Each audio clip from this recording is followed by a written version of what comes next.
तीन प्रकार के वृंदावन है, भौतिक वृंदावन, दैविक वृंदावन और आध्यात्मिक वृंदावन। इन तीनों को पहले समझिए ठीक से। जैसे आकाश में जो सूर्य नारायण चमक रहे हैं वो भौतिक सूर्य है, वो आंखों को दिखने वाला भौतिक रूप है, पता है ना।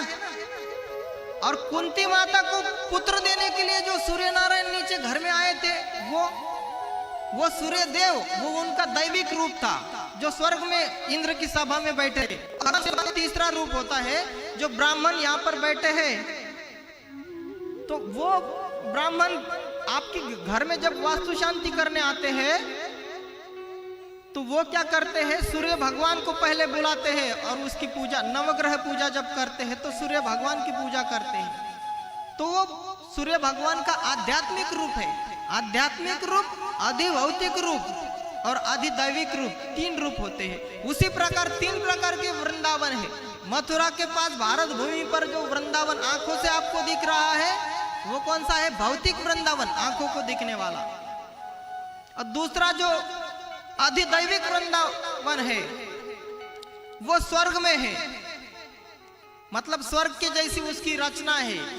उसकी सड़कों पर एक मानिक हीरा जो लगा हुआ है, वो एक हीरा अकबर बादशाह के खजाने में भी उसके जैसा हीरा नहीं था।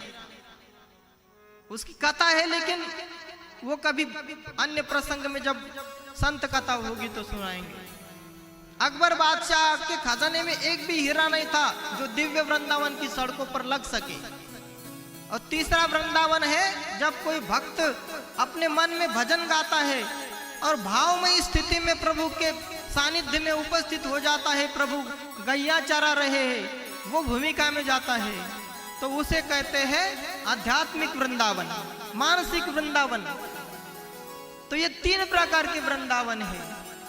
वृंदावनम गोवर्धनम यमुना पुनिनानि च वीक्षासीद उत्तमा प्रीति राम माधवयोर्नु।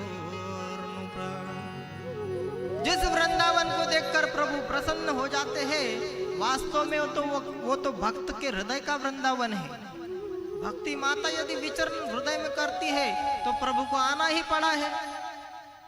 और आपका हृदय ही, आपका मन ही वृंदावन बन जाता है। इसलिए भावमयी वृंदावन की भाव भूमि का प्रभु ने भक्तों के हृदय में निर्माण किया है। प्रेम की पिपास देख देख निज प्रेमियों को, प्रेम का समुद्र सीमा तोड़ के बहाया है।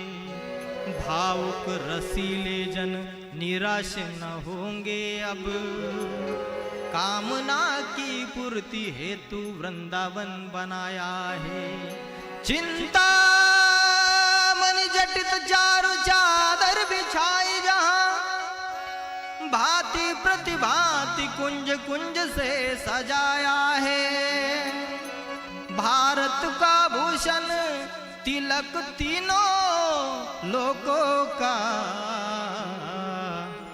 भक्तों की वास हेतु वृंदावन बनाया है।